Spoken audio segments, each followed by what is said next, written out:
Hello everyone, welcome to my channel. ಇವತ್ತು ನಾನು ನಿಮಗೆ ಗರಿಗರಿಯಾಗಿ ಕಲರ್ಫುಲ್ಲಾಗಿ ಪರ್ಫೆಕ್ಟ್ ಶೇಪಲ್ಲಿ ಮಾಡುವಂಥ ಅಲಸಂದಿ ವಡೆನ ಯಾವ ರೀತಿ ಮಾಡೋದು ಅಂತ ತೋರಿಸ್ತಾ ಇದ್ದೀನಿ. ಇಲ್ಲಿ ನಾನು ಒಂದು 3 to 4 ಟಿಪ್ಸ್ನ ಹೇಳ್ತೀನಿ. ಆ ಟಿಪ್ಸ್ನ ಫಾಲೋ ಮಾಡಿ ನಿಮಗೆ ವಡೆ ಸೂಪರಾಗಿ ಬರುತ್ತೆ. ಸೊ ನನ್ನ ವಿಡಿಯೋನ ಎಲ್ಲೂ ಸ್ಕಿಪ್ ಮಾಡದೆ ಕಂಪ್ಲೀಟಾಗಿ ನೋಡಿ. ನಾನು ಒಂದೊಂದಾಗಿ ನಿಮಗೆ ಟಿಪ್ಸ್ನ ಹೇಳ್ತಾ ಹೋಗ್ತೀನಿ, ಪರ್ಫೆಕ್ಟ್ ವಡೆನ ಮಾಡೋದು ಯಾವ ರೀತಿ ಅಂತ. ಅದಕ್ಕೂ ಮುಂಚೆ ನೀವಿನ್ನು ನನ್ನ ಚಾನಲನ್ನು ಸಬ್ಸ್ಕ್ರೈಬ್ ಆಗಿಲ್ಲ ಅಂದರೆ ಸಬ್ಸ್ಕ್ರೈಬ್ ಆಗಿ, ಪಕ್ಕದಲ್ಲಿರುವಂಥ ಬೆಲ್ ಐಕಾನನ್ನು ಕ್ಲಿಕ್ ಮಾಡಿ. ಇದರಿಂದ ನಾನು ಹಾಕುವಂಥ ಪ್ರತಿಯೊಂದು ವಿಡಿಯೋ ನೋಟಿಫಿಕೇಷನ್ಸ್ ನಿಮಗೆ ಬರುತ್ತೆ. ನನ್ನ ಎಲ್ಲ ವಿಡಿಯೋಸ್ನ ಆರಾಮಾಗಿ ನೋಡ್ಬೋದು. ಒಂದ್ಸಲ ನನ್ನ ಚಾನಲ್ನ ವಿಸಿಟ್ ಮಾಡಿ ಎಲ್ಲ ಬೇರೆ ವಿಡಿಯೋಸನ್ನು ಕೂಡ ಚೆಕ್ ಮಾಡಿ ಅಂತ ಕೇಳ್ತಾ ಇದ್ದೀನಿ. ಇದನ್ನು ಮಾಡೋದಕ್ಕೆ ಫಸ್ಟಿಗೆ ನಾನು ಇಲ್ಲಿ 1 ಗ್ಲಾಸ್ ಅಷ್ಟು ಅಂದರೆ ನೀರು ಕುಡಿಯೋ ಗ್ಲಾಸಿಂದ ಅಲಸಂದಿ ಬೇಳೆ ಮತ್ತು 1 ಟೀ ಕಪ್ ಅಷ್ಟು ಉದ್ದಿನ ಕಾಳನ್ನ ಹಾಕಿದ್ದೀನಿ. ಮೇನ್ ಅಂದರೆ ಉದ್ದಿನ ಕಾಳು ಹಾಕಿರೋದು. ಉದ್ದಿನ ಕಾಳು ಹಾಕೋದ್ರಿಂದ ಏನಾಗುತ್ತಂದರೆ ನಮಗೆ ಕಲರ್ಫುಲ್ಲಾಗಿ ವಡೆ ಬರುತ್ತೆ ಮತ್ತು ಮೃದುವಾಗಿ ಬರುತ್ತೆ ವಡೆ. ಹಾಗಾಗಿ 1 ಗ್ಲಾಸ್ ಅಷ್ಟು ಉದ್ದಿನ ಕಾಳನ್ನ ಹಾಕಿ ಒಂದು 6 to 7 hours ನೆನೆಸಿಟ್ಟಿದ್ದೆ. ಆ ನೆನೆಸಿಟ್ಟಿರೋ ಅಂಥ ಬೇಳೆ ಮತ್ತು ಉದ್ದಿನ ಕಾಳನ್ನು ನಾನು ಕ್ಲೀನಾಗಿ ಉಜ್ಜಿ ತೊಳಿತಾ ಇದ್ದೀನಿ. ಯಾಕೆ ಅಂತಂದರೆ ಅಲಸಂದಿ ಬೇಳೆಯಲ್ಲಿ ಇರುವಂಥ ಸಿಪ್ಪೆನ ತೆಗಿಬೇಕು. ಕೆಲವಕ್ಕೆ ಸಿಪ್ಪೆ ಹಾಗೆ ಇರುತ್ತೆ. ಸಿಪ್ಪೆ ಸಮೇತ ನೀವು ವಡೆನ ಮಾಡಿದರೆ ವಡೆ ಗಟ್ಟಿ ಆಗುತ್ತೆ. ಇದು ಟಿಪ್ ನಂಬರ್ 2. ಕ್ಲೀನಾಗಿ ನೆನಪಿಡ್ಕೊಳ್ಳಿ. ಸಿಪ್ಪೆ ಸಮೇತ ವಡೆ ಮಾಡಿದರೆ ವಡೆ ಗಟ್ಟಿ ಆಗೋಗುತ್ತೆ. ಕಂಪ್ಲೀಟಾಗಿ ಸಿಪ್ಪೆನ ನೀವು ರಿಮೂವ್ ಮಾಡಲೇಬೇಕು.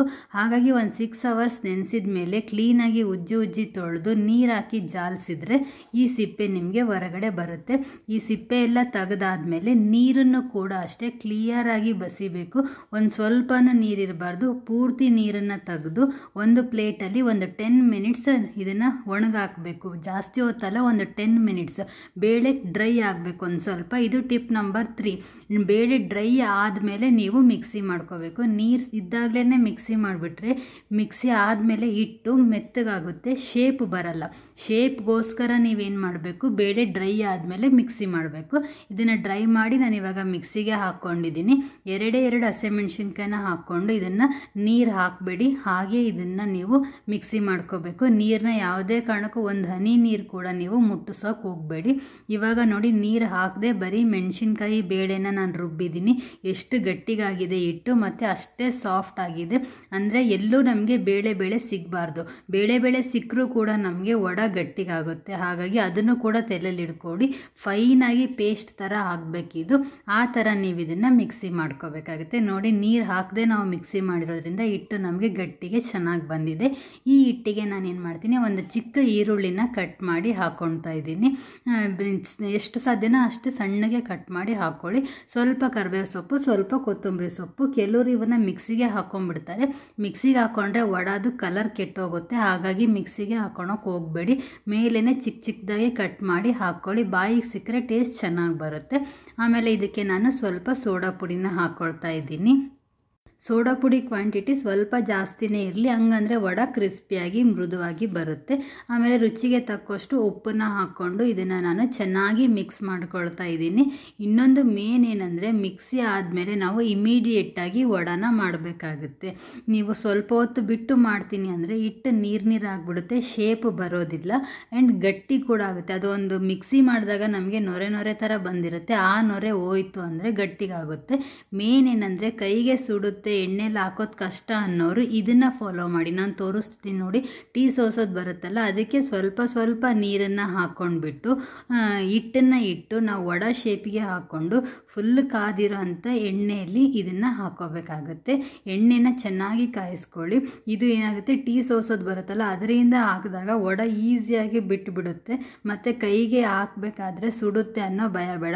ಇವಾಗ ಕಲಿತಿರೋರು ಕೂಡ ಇದರಿಂದ ಆರಾಮಾಗಿ ಮಾಡ್ಬೋದು ವಡನ. ಕಲಿತಿರೋರಿಗೆ ಭಯ ಇರುತ್ತೆ ಎಣ್ಣೆಯಲ್ಲಿ ಯಾವ ರೀತಿ ಹಾಕಬೇಕು ಅಂತ. ಅಂಥವ್ರು ಇದನ್ನು ಫಾಲೋ ಮಾಡಿ, ನಿಮಗೆ ಗೊತ್ತಾಗುತ್ತೆ, ಪರ್ಫೆಕ್ಟ್ ಶೇಪ್ ಬರುತ್ತೆ. ನೋಡ್ತಾ ಇರ್ಬೋದು. ಆ್ಯಂಡ್ ಈಸಿಯಾಗಿ ಕೂಡ ಬಿಡುತ್ತೆ ಇದು ಎಣ್ಣೆಯಲ್ಲಿ. ಸ್ವಲ್ಪ ನೀರನ್ನು ಹಚ್ಕೊಳ್ಳಿ. ಹಿಟ್ಟನ್ನ ತೊಗೊಂಡ್ಬಿಟ್ಟು ನೀವು ವಡಾನ ಯಾವ ಶೇಪಿಗೆ ಮಾಡ್ಕೋತೀರೋ ಆ ಶೇಪಿಗೆ ವಡಾನ ತಟ್ಕೊಂಡು ಹಾಕ್ಕೊಂಡ್ರೆ ಸಾಕು, ಆರಾಮಾಗುತ್ತೆ. ಕೆಲವರು ಬೌಲಿಗೆ ಪ್ಲಾಸ್ಟಿಕ್ ಕವರ್ನ ಕಟ್ಕೋತಾರೆ, ಕೆಲವರು ಕಾಟನ್ ಬಟ್ಟೆನ ಕಟ್ಕೊಂಡು ಮಾಡ್ತಾರೆ. ಅವು ಯಾವುದು ರಿಸ್ಕ್ ಬೇಡ. ಆರಾಮಾಗಿ ಟೀ ಸೋಸೋದ್ರಿಂದನೇ ನೀವು ಇದನ್ನು ಮಾಡ್ಕೋಬಹುದು. ಈಸಿಯಾಗಿ ಬಿಡುತ್ತೆ ಆ್ಯಂಡ್ ಶೇಪ್ ಕೂಡ ಅಷ್ಟೇ. ಆ್ಯಂಡ್ ಕೈಗೆ ಎಣ್ಣೆ ಸಿಡಿಯುತ್ತೆ ಅನ್ನೋ ಭಯ ಇರೋದಿಲ್ಲ. ಹೊಸದಾಗಿ ಕಲಿಯೋರು ಕೂಡ ಇದನ್ನು ಆರಾಮಾಗಿ ಮಾಡ್ಕೋಬಹುದು. ಇದನ್ನು ನೀವು ಒಂದ್ಸಲ ಟ್ರೈ ಮಾಡಿ ನೋಡಿ ಕಲರ್ ಕೂಡ ಅಷ್ಟೇ ಗೋಲ್ಡನ್ ಕಲರ್ ಬಂದಿದೆ. ಇನ್ನು ಸ್ವಲ್ಪ ರೆಡ್ಡಿಶ್ ಬ್ರೌನ್ ಥರ ಬರಬೇಕು. ಅಲ್ಲಿವರೆಗೂ ಇದನ್ನು ನಾವು ಚೆನ್ನಾಗಿ ಬೇಯಿಸ್ಕೋಬೇಕಾಗುತ್ತೆ. ನೋಡಿ ಎಣ್ಣೆ ಮಾತ್ರ ಚೆನ್ನಾಗಿ ಕಾದಿರಲಿ. ಅರ್ಧ ಕಾದಿದ್ರೆ ಏನಾಗುತ್ತೆ, ವಡೆ ಎಣ್ಣೆನ ಇಟ್ಕೊಂಡ್ಬಿಡುತ್ತೆ. ಎಣ್ಣೆ ಅನಿಸುತ್ತೆ ವಡೆ. ಹಾಗಾಗಿ ಚೆನ್ನಾಗಿ ಕಾದಿರೋ ಎಣ್ಣೆಗೆ ಇವನ್ನ ಹಾಕ್ಕೊಳ್ಳಿ. ನೋಡಿ ಕಲರ್ ನೋಡಿದರೆ ತಿನ್ಬೇಕನ್ಸುತ್ತೆ, ಅಷ್ಟು ಪರ್ಫೆಕ್ಟ್ ಕಲರ್. ನಾವು ಉದ್ದಿನ ಕಾಳು ಹಾಕಿರೋದ್ರಿಂದ ಕಲರ್ ಮಾತ್ರ ಸೂಪರಾಗಿ ಬಂದಿರುತ್ತೆ ಇದು. ಇನ್ನು ಕೈಯಲ್ಲಿ ಕೂಡ ತಟ್ಟೋದನ್ನು ನಾನು ನಿಮಗೆ ಒಂದ್ಸಲ ತೋರಿಸ್ತಾ ಇದ್ದೀನಿ ನೋಡಿ. ಇದು ಅಷ್ಟೇ, ಕೈಯಲ್ಲೂ ಅಷ್ಟೇ ಕೈಗೆ ಅಂಟುತ್ತೆ ಅನ್ನೋ ಭಯ ಬೇಡ. ಯಾಕಂದರೆ ನಾವು ನೀರನ್ನು ತೆಗೆದು ಒಂದು 15 ನಿಮಿಷ ಡ್ರೈ ಆದಮೇಲೆ, ಬೇಳೆ ಡ್ರೈ ಆದಮೇಲೆ ಮಿಕ್ಸಿ ಹಾಕಿರೋದ್ರಿಂದ ಹಿಟ್ಟು ಗಟ್ಟಿಗೆ ಬಂದಿದೆ. ಹಾಗಾಗಿ ಕೈಗೆ ಕೂಡ ಅಂಟಲ್ಲ. ಕೈಯಲ್ಲೂ ಅಷ್ಟೇ ಶೇಪ್ ಚೆನ್ನಾಗಿ ಬರುತ್ತೆ. ಬಟ್ ಕೆಲವರಿಗೆ ಕೈಯಿಂದ ಎಣ್ಣೆಗೆ ಹಾಕೋಕ್ಕೆ ಭಯ ಇರುತ್ತೆ. ಅಂಥವರು ಟೀ ಸೋಸೋದ್ರಿಂದ ನೀವು ಮಾಡ್ಕೋಬೋದು ಆರಾಮ್ಸೆ.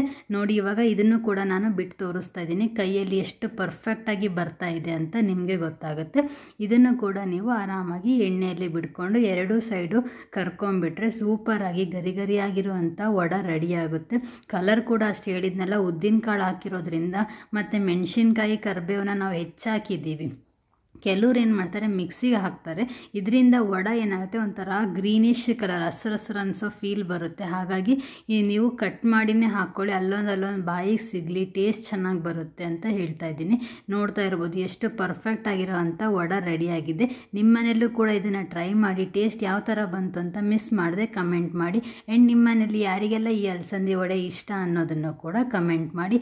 ನಾನು ಹೇಳಿರೋವಂಥ ಎಲ್ಲ ಟಿಪ್ಸ್ನ ನೀವು ಫಾಲೋ ಮಾಡಿ ಸೂಪರ್ ಆಗಿರುವಂಥ ವಡಾನ ನಿಮ್ಮ ಮನೆಯಲ್ಲಿ ಮಾಡಿಕೊಂಡು ಎಂಜಾಯ್ ಮಾಡಿ. ನೀವಿನ್ನೂ ನನ್ನ ಚಾನಲ್ನ ಸಬ್ಸ್ಕ್ರೈಬ್ ಆಗಿಲ್ಲ ಅಂದರೆ ಸಬ್ಸ್ಕ್ರೈಬ್ ಆಗಿ, ಪಕ್ಕದಲ್ಲಿರುವಂಥ ಬೆಲ್ ಐಕಾನನ್ನು ಕ್ಲಿಕ್ ಮಾಡಿ.